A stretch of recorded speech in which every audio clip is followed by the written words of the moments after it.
How's it going, everybody? Welcome to Tech Talk number 12. What's that in Spanish, Brian? Doce.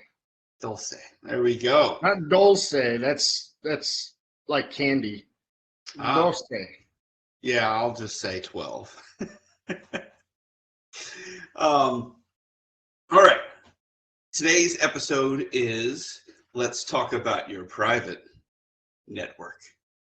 That's my best radio voice I could do, right? So, all right. So, yeah, we won't go any further with that discussion. So, anyhow, we're talking about private networks, and we're not talking about private cellular, right? So we're talking about mobile private networks that have been around a little bit longer than the private cellular networks that are all the rage right now as well. So we will discuss private cellular networks. I think we've touched on it before, but we'll probably have an episode coming up just chatting all about that. But Today, that's not our topic. What's that, Brian? Well, I said, yeah, we definitely will. Yeah, we should, 100%. So again, if you don't know us by now, I'm Ryan Bowman, and the other... I'm Brian East.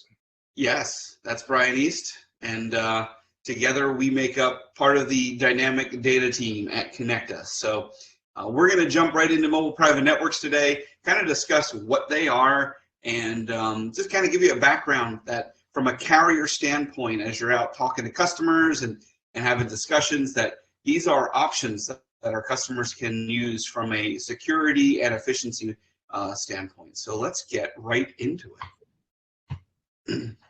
So we're going to, again, speak specifically to the U.S. carrier mobile private networks, right? So I'm going to use an example of Verizon and AT&T's architecture and what theirs looks like. But you know, from a U.S. carrier standpoint, that's kind of what we're talking here and discussing. So let's talk about first what actually is a mobile private network, right? And that is not the slide I wanted. You stupid freaking presentation piece of shit. Damn it. That's intense. All right. Yeah, I hate when it freaking doesn't do what I want it to do. All right. So today we're going to be talking, let's just make a nice big empty space first for me to work with. So we're going to be talking specifically about U.S. carrier mobile private networks, right? So today I'm going to use like AT&T and Verizon as examples from a architecture standpoint, but this is going to be more specific to the actual primary carriers that we have in the United States, right? So let's talk about what a private network looks like and what the differences are from that perspective. So in this diagram, right, when you look at this, the gray trajectory there, right? The path of the internet services in the gray arrows, that's a traditional internet service through a wireless carrier or an internet service provider, right? You know, you pay money typically for some type of connectivity, and they route you out to the internet. If you want to secure that traffic, you get some type of client VPN, some point-to-point. You do something, but you're doing it all over top of your internet access out to the world. Pretty much that internet service provider, that cellular carrier, is just giving you connectivity. That's it.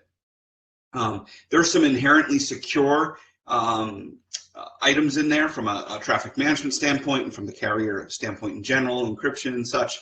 But overall, from your company standpoint, if you want to route your traffic back to your company, internally, whatever that looks like, you're going to have to place some type of VPN over that, right? Some type of virtual private network. And we talked a few weeks ago, Zero Tier was a good example of this, right, when we had Angelo on. So that's a great example of what that would look like.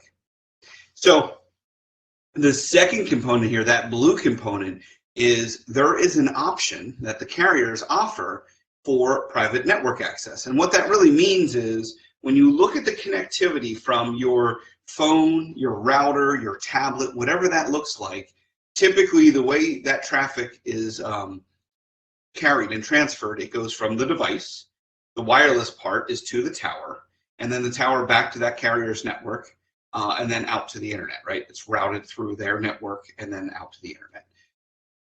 What you see with private network is you still have that device, it talks to the tower, But what happens is there's some identification in there that happens. And if you are sitting on a mobile private network, that device is identified as that. And what really happens is instead of that carrier running it through its network back out to the internet, it actually has pretty much a tunnel or a VPN set up directly with your organization or your customer's organization, I guess I should say. And it tunnels all that traffic back to the company. And then you route that, you as the customer of with the private network, you route that however you would like to. So let's take a closer look at what this looks like from a carrier basis, right?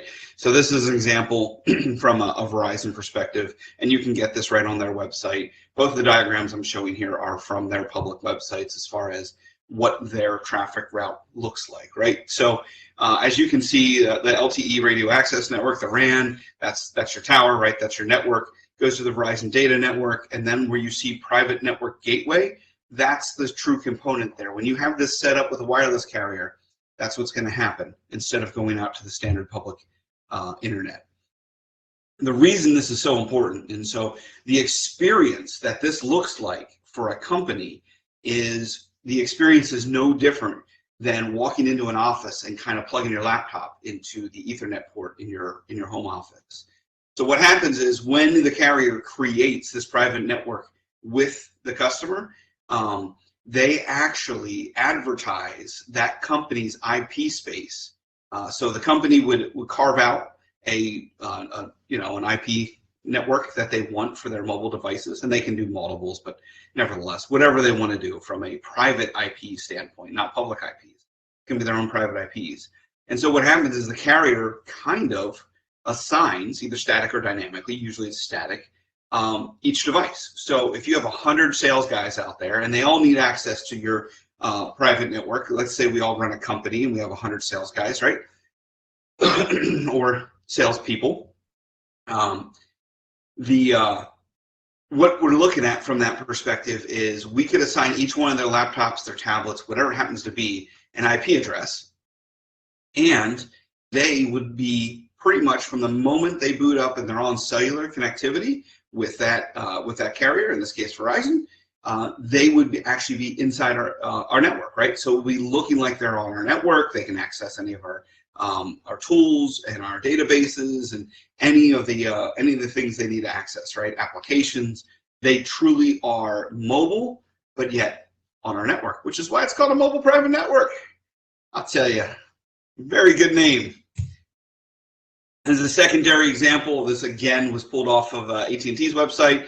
AT&T, you'll see it very similar. This is an example of IoT, but same concept, right? And I don't really want to get into all the craziness with MPLS and PIP and all of that, but there are additional ways, both of these being AT&T and Verizon being rather large landline provider ISPs as well. There are ways to merge those networks together, right? So there are ways that both of those companies allow their wireless connectivity to come back into their actual infrastructure, the private infrastructure that's owned or purchased through AT&T or Verizon from an ISP standpoint. So it's just an additional layer of functionality, efficiency. It's pretty cool. There's lots of awesome things going on there. The other cool part about this is, as a company, again, we'll go back to our example. We have a company with 100 sales folks. We control all of our traffic then. So everything comes back to us first before it goes out the internet. So any of our IT policies that are in place, any of our policies for getting out into the internet and whatever we're doing there, all of that holds true to this connection that that our sales folks are using.